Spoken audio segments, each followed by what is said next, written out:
What's up, y'all? This is Brave, and I am finally coming back to reviewing Sistas, okay?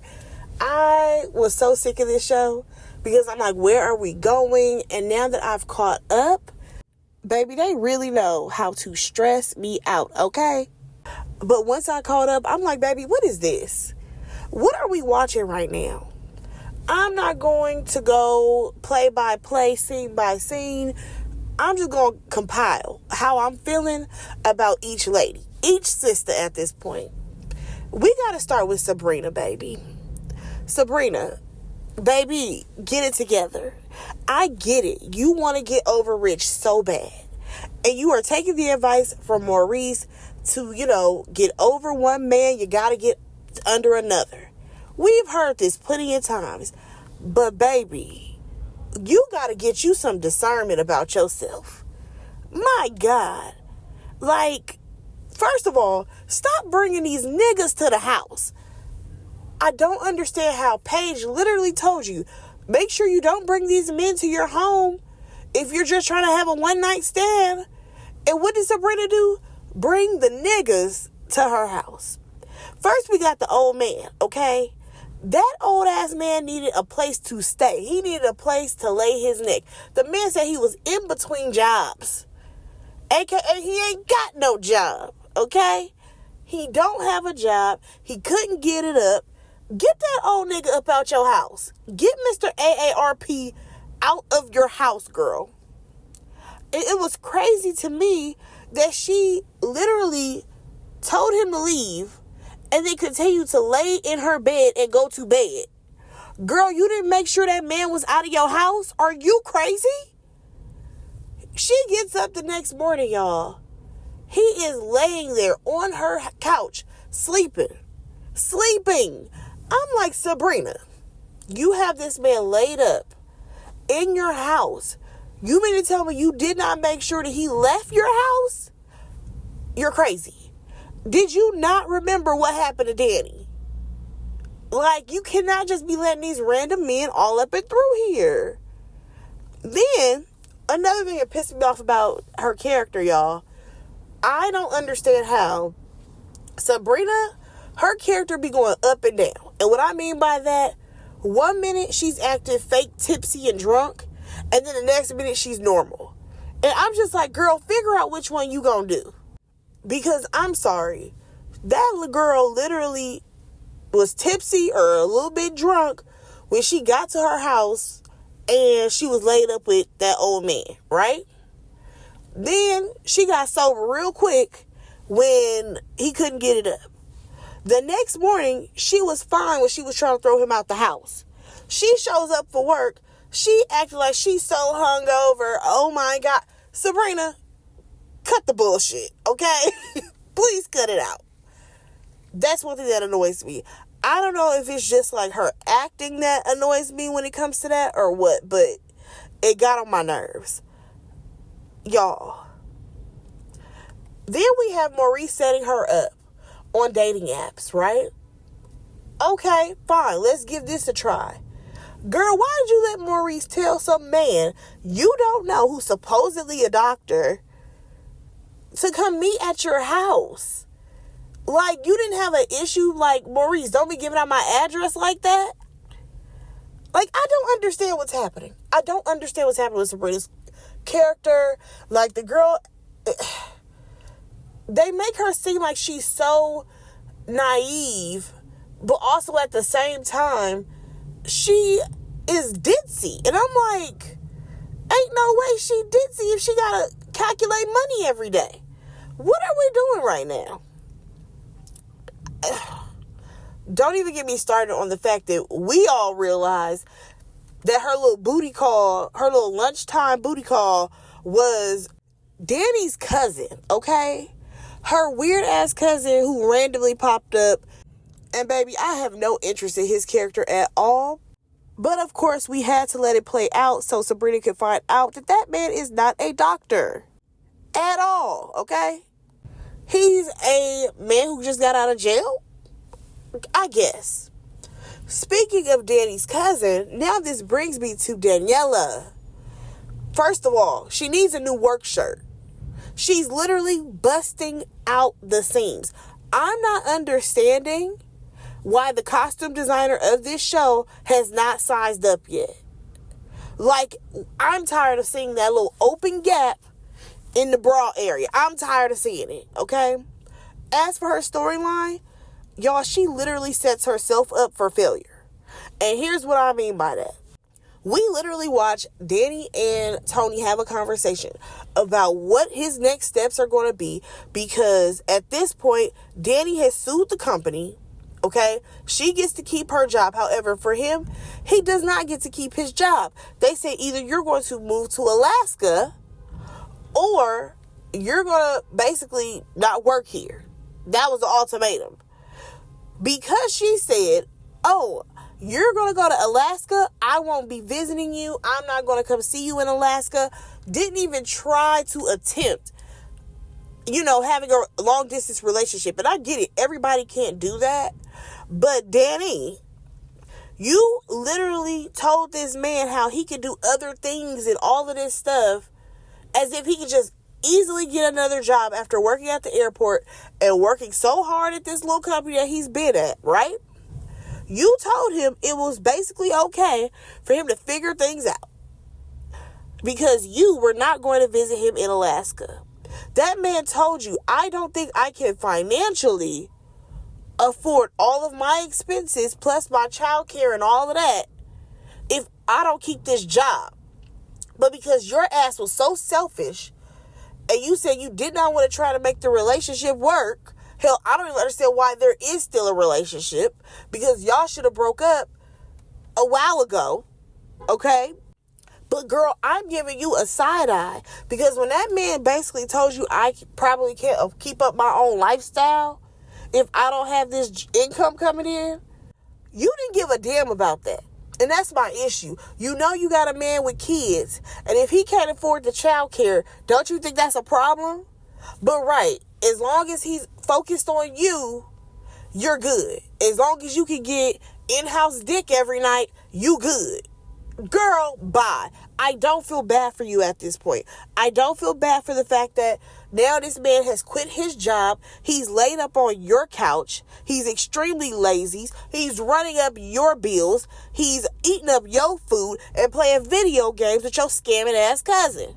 I don't feel bad for you, girl. Because you set this up. Like, girl, you could have absolutely tried to do the long distance thing, considering the situation and how y'all even got here. Okay? Now, this does not take away from the fact that, Tony, you are absolutely the reason why your ass has to go work in Alaska. Okay? My whole thing is, if this situation got all the way to the point where it's Danny versus the company, and that man was standing on the company side, y'all shouldn't have had a relationship any further to begin with. How is it that Danny about to get a payout from the company and he was going to attempt to still work there? No, thank you. I'm pretty sure they would have let his ass go. But y'all, you already know I've been trying to get rid of the three amigos since they've been here. We've already dropped Jordan. Great. He's in jail. I need for us to get rid of Rich and Tony as well. Now, as for Danny and her pockets getting fatter, yeah, that's cool. But I'm trying to figure out, is she getting like payment, like installments? Because I thought she got more than $75,000. Am I tripping? Y'all let me know in the comments. But one more thing about Danny, and then I'm going to move on. So, her and Tony had a conversation where he basically said he was going to rent out his house and move in with her. So that way he can have some income coming in, right? Now, is it a smart plan? Yes, considering he ain't got no other options to make no money right now. However, the fact that he's not even trying to apply to get a job is crazy to me, number one. Number two, I'm tired of seeing scenes of him laying up on that couch. Can he go have a conversation with Rich? That's his homeboy, right? Maybe Rich needs to talk to him to say, sir, get up off your ass and go get a job. But also, at the same time, this man has a whole house and he's ready to go lay up in a studio apartment. Child, please, get Tony the fuck up out of here, okay? And Danny, You should have told him right then and there, hold up, baby, you're not moving in on me. We're not doing this. The bus stops here. This relationship is done. But you know what? We got to see what's going to happen. Hopefully by the end of the season, there will be no more Tony. Let's go ahead and move on. All right, so let's go ahead and talk about Karen because, baby, Karen has been on an emotional roller coaster, okay? We all know that she is clearly going through postpartum. She has completely rejected her baby Faith. And at this point, she's kind of turned a new leaf, I guess you could say, because she went from having postpartum symptoms as well as grieving the loss of her baby forever, and now we see her coming around to baby Faith, right? So first things first, when we saw Karen at the doctor, I said, oh, okay, great, she's finally talking to somebody about what she's going through, and we are going to see Karen get some help, right? That's what I thought was going to happen. However, it's wild to see that she got home, wanted to hold her baby, and now we've gotten to the point where we think that she kidnapped her own child and could possibly do harm to herself and the baby, okay? Which is a very scary situation. The way Erin and her mom is like calling around to see like has any of the ladies talked to Karen and they just kind of brushing it off is bothering me, because I'm like, y'all already know how disconnected she was to the baby. You don't think it's weird that Karen ain't reached out to nobody? Like, if somebody's calling you saying, hey, Karen is MIA, I probably would have left the restaurant. But no, Danny and Sabrina kept eating their food, or should I say about to place an order.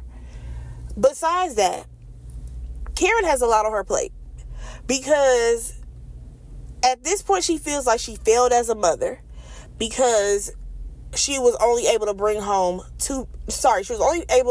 one baby when she was supposed to bring home two, okay? But on top of that, we got Pam in the shop. Listen, I'm not going to make it seem like Pam has been doing a piss poor job over the shop this whole time, when clearly she wasn't. Karen just happened to come in at the wrong time. That's what I'll give it to. Because I know that we give Pam a side eye sometimes, you know what I'm saying? But in this situation, I'm just like, I feel like this was just like a one-off day that people were getting double booked. There's a lot of stuff going on. I wouldn't exactly say that was Pam's fault, because glitches happen, things happen. But in Karen's eyes, it's like, girl, I left my shop in your hands and this is how you left it. I'm just like, yikes. Hopefully, you know what I'm saying, we can get to the point where Pam is able to redeem herself, but also Karen can eventually give Pam a little bit of respect, because every time she talked to Pam, I feel like we about to go back to that era of her making Pam seem like she on the bottom versus where she is. And I hated that in the first couple of seasons. But yeah, that's pretty much where we are with Karen. Like, I feel like there's not really much happening, but also at the same time, there is stuff going on. You know what I'm saying? I just feel like the pace of her storyline at this point is a bit slower, but it's about to catch up. You know what I'm saying? Then, let's slide on over to Fatima, y'all. Oh, Fatima. Baby girl, you got a lot going on. First things first, I just don't understand how and why you decided to confide in Danny about how you felt when it came to Karen's child passing away. Number one, Karen and Danny are friends. Why would you confide in Danny? Also, at the same time, girl, even if you felt that way, I don't feel like you should have said that out loud. And considering you're such an advocate for therapy, that was a statement that you should have took to your therapist. Okay? I'm sorry to say it. As far as her storyline when it comes to her and Zach, I do feel like she has tried to be supportive to Zach in so many different ways. When it came to him grieving the loss of the child, she tried, but also he kept shutting her down and shutting her out. Okay? Now, when it comes to her work life, y'all, I can't even... A lot of this has to do with Andy So I'm going to try to keep it focused on Fatima. Now, Fatima is getting opportunities to work with all these players, right?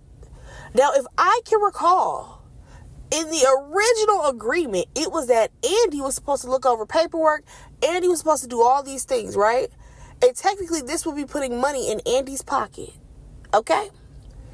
The way Andy has been shutting Fatima down when it comes to this is crazy to me. I get it. You don't want her overstepping boundaries and all of that. But if that's your girl, there's a way to talk to her. You know what I'm saying? That's your homegirl. You could be like, Fatima, I know you're really eager to work on this, but at the same time, I have a lot on my plate, so I would not be able to oversee what you're doing when it comes to these NBA players. So maybe we need to pivot this into something else, and we may have to pass up on this opportunity. Now, that's the vibe that I'm getting from Andy, is that at this point, Fatima's going to have to pass up this opportunity because you can't oversee what she's doing. And technically, she's your paralegal. But here's the thing. Do I hate Fatima working with Hayden on this? I kind of don't. Y'all, I gotta be honest, I kind of don't. I know that we've seen them go back and forth for seasons at this point. However, when we first met them, they were cool with each other. Hell, if it wasn't for Fatima, Hayden wouldn't have even been introduced to help Andy out. I think she needed like a lawyer or something like that. But at one point they were cool, and I know they had their drama. But I would not mind Hayden being able to be utilized in a way that we keep the character on the show. Because I get it, he throws jabs here and there at Andy, but that has gotten played out. I want to see a change in dynamic. Honestly, I want to see Fatima not be Andy's paralegal. I really feel that way. I'm over Andy and her fucking antics. And you know what? Let me put a pin in that because we got to get to Fatima's relationship with Zachary. Like I said, she's been trying to be supportive of that man to the point where she has been receiving gifts from these players. But for her, it's nothing, because one thing that she told him is that these players, they got money. They send people gifts all the time. Let's be honest, y'all. We see it on social media all the time. If a person, they do somebody a favor, it's a birthday, whatever, they sending flowers to people. How many times does Beyonce send roses to somebody? They're like, thanks, Beyonce. Like, how many times have we seen that, okay? And it is very true. Celebrities do it all the time. They'll have their team send people over, whatever. But at the same time, Fatima, I do feel like you should have put a stop to it and be like, hey guys, I know you guys are really thankful for my hard work, but at the same time, please don't continue to send me gifts. Okay? I'm okay. I don't need it. That would have been fine. Also, Chaz, overstepping boundaries much? The fact that you got this woman's address and you're sending gifts to her house is crazy. You know what you're doing. You are trying to, woo her, wow her. But Fatima ain't even interested in you, Playboy. Scoot back, youngin'. Now, when it comes to Fatima, she's so busy trying to look out for Zach and his well-being. She did not have to put that nigga on. When she told Chaz, like, oh, I know someone who does, what was it, real estate and investment and whatever it was she said that Zach did, she did not have to put Zach on, okay? Because Zach is doing the bare minimum, if you ask me.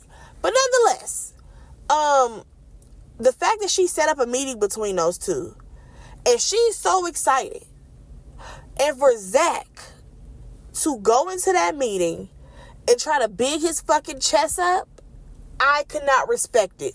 Zachary, you are too fucking old to still be sitting up here trying to prove that you hard. Because it's like, you could have absolutely been like, Chaz, I know that you have been sending gifts to my fiance, but I would respect it if you did not do that, because you need to respect our relationship. Okay? I feel like that would have been a better response versus how you gonna try to whoop this man ass. Sir, what? That makes absolutely no sense. And then, why are we having to meet at that goddamn juice bar? God, I don't like Rich at all.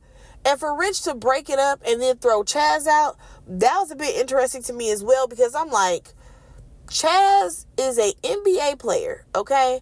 who could absolutely, all he needed to post is one tweet and be like, this juice bar is trash. And baby, I think that people will no longer be supporting you, but whatever. Now, are we going to try to make Rich and Zach friends? I'm not interested in that. I want Rich the fuck off the show. Point blank in the fucking period. Okay? Now, we actually saw Zach go out, get completely fucked up, get drunk with Rich, of all people, and he want to, talk about how, because this guy, he's doing this, that, another, he's sending Fatima bags, blah, blah, blah, blah, blah. Okay, and getting drunk is not going to fix the problem. You are too old to resort to this, Zach. Come on now. You wasn't even drinking this bad when your mama died. What are we doing right now? And I definitely don't like the fact that Rich tried to use this as an excuse to call Sabrina. I said, nigga, I know what you're trying to do. Scoot back up off of him. Okay? Scoot back. But also at the same time, here we go again with Fatima having to clean up Zach's mess. That's one thing I don't like. Because she also got a phone call from Chaz being like, yo nigga tripping. Okay? Now, like I said, Chaz was out of pocket. But this could be so bad for Fatima.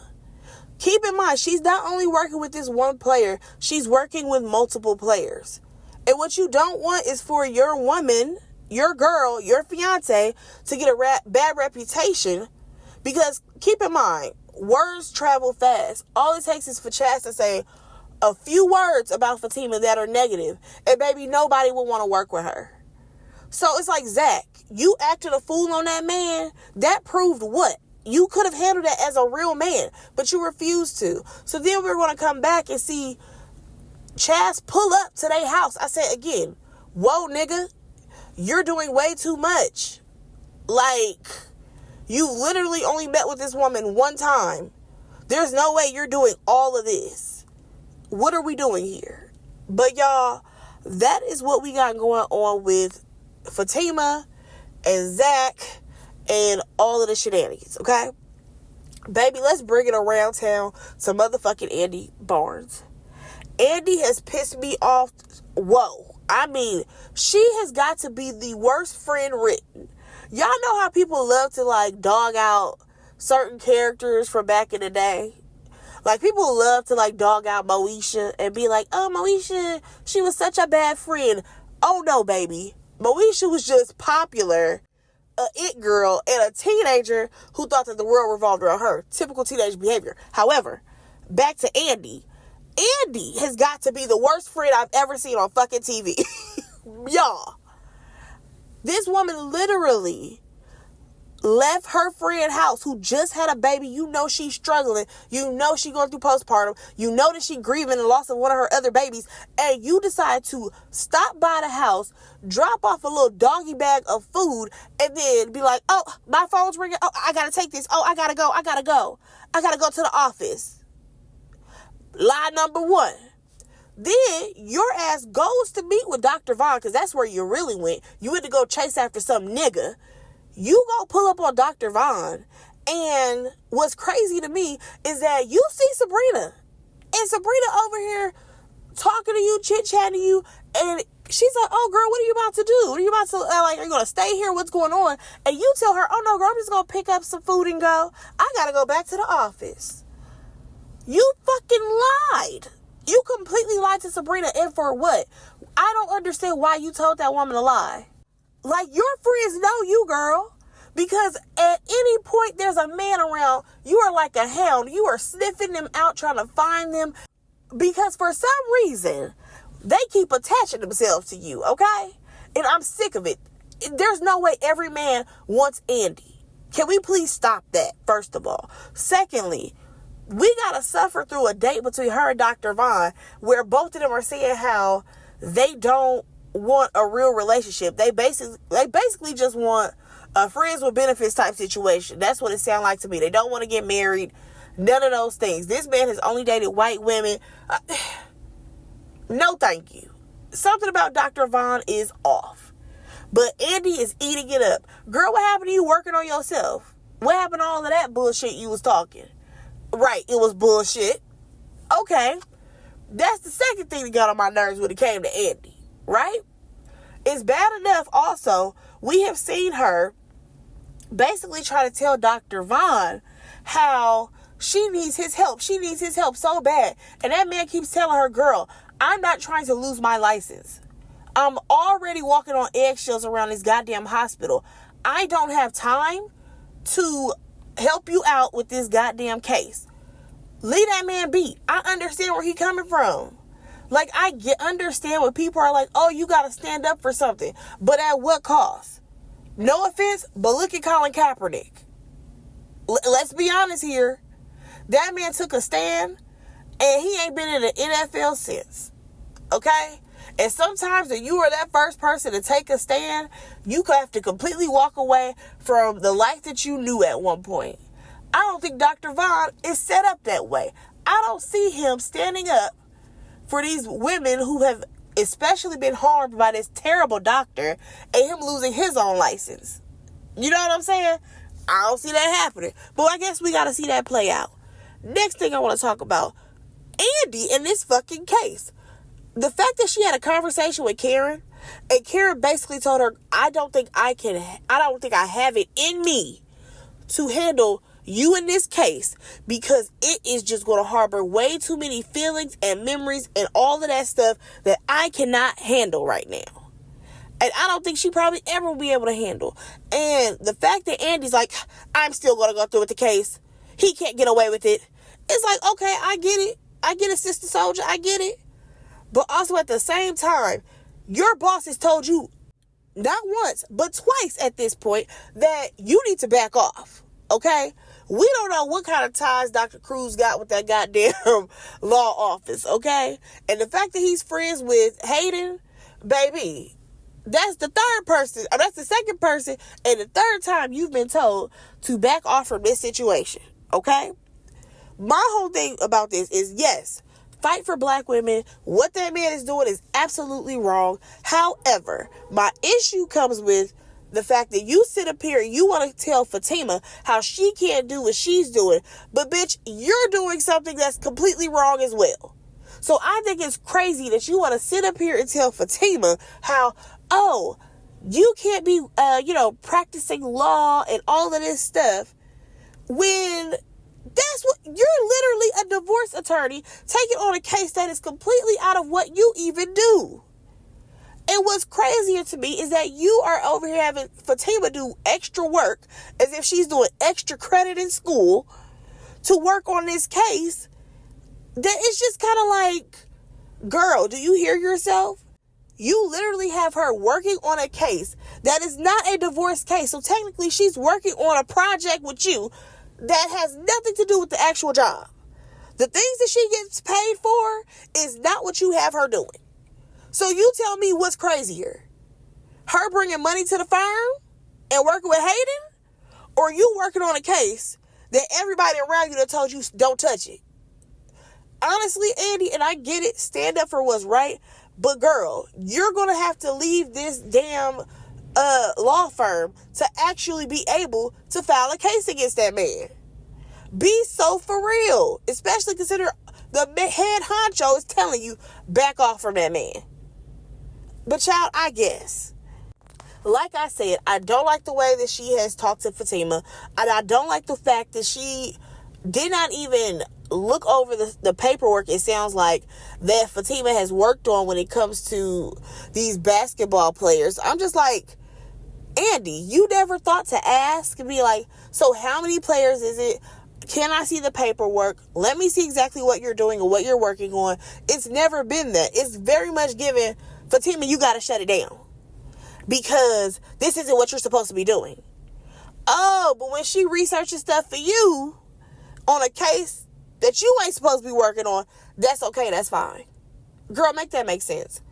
Also, at the same time, what's crazy to me is that I just feel like the fact that these players and they're men and they're coming to Fatima, that's the main problem.